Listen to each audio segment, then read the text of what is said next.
La parole est à Madame Agnès Thiel. Merci, monsieur le président. Ma question s'adresse à Monsieur le ministre de l'Éducation nationale. Monsieur le ministre de l'Éducation nationale, au nom des députés UDI et indépendants, j'attire votre attention sur les fermetures de classes annoncées, notamment dans notre ruralité. Prenons l'exemple d'un village de ma circonscription, par exemple Henencourt-Léage. On y trouve 2 classes seulement, une maternelle avec les 3 niveaux à 22 élèves et une classe d'élémentaire avec les 5 niveaux CP, CE1, CE2, CM1, CM2 à 32 élèves. Ce n'est pas rare, ce n'est pas un cas rare, il existe dans de nombreuses communes françaises. Voilà ce à quoi conduisent les fermetures de classes en zone rurale, là où, dans mon exemple, il faudrait au contraire ouvrir une classe pour avoir 18 élèves par classe. J'ai tourné les chiffres dans tous les sens. Elles ont d'autres conséquences redoutables. Fuite vers le privé, enseignants non remplacés. À cela s'ajoutent des restrictions qui pèsent sur l'instruction en famille, que vous connaissez, ce qui augmentera le nombre d'élèves par classe. Or, monsieur le ministre, certes, les classes multiniveaux sont fantastiques et développent 1000 compétences, c'est vrai. Certes, le professeur d'école est polyvalent. Mais dans une classe à 5 niveaux et 32 élèves, l'intérêt des élèves n'y est pas. Quant au tutorat, monsieur le ministre, je vous assure qu'il a ses limites.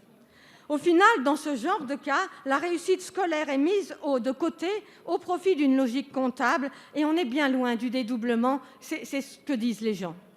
Nous avons donc entendu avec intérêt Madame la secrétaire d'État chargée de l'éducation prioritaire affirmer au Sénat le 3 février, je cite, que depuis la rentrée 2020, aucune fermeture des classes ne s'est faite dans les communes de moins de 5000 habitants sans l'accord du maire. Il n'y a pas de raison que cela change. Si nous suivions ces propos, il n'y aurait donc pas de fermeture de classe. Je dis bien classe et pas école. Dans les communes de moins de 5000 habitants. Pouvez-vous nous confirmer, s'il vous plaît, cette affirmation officielle qui réjouira alors les élus et les parents d'élèves? Je vous remercie. Merci, Madame la députée. La parole est à Monsieur Jean-Michel Blanquer, ministre de l'Éducation nationale, de la jeunesse et des sports. Merci, Monsieur le Président. Mesdames et Messieurs les députés, Madame la députée Agnès Thiel, nous serons d'accord de nouveau sur le fait que, bien entendu, l'école rurale doit être défendue. Et c'est ce que nous faisons. Il y a un arrière-plan général que personne ne peut ignorer.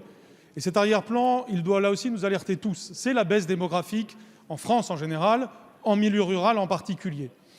Malgré cette baisse démographique, nous avons continué à créer des postes dans le premier degré, vous le savez.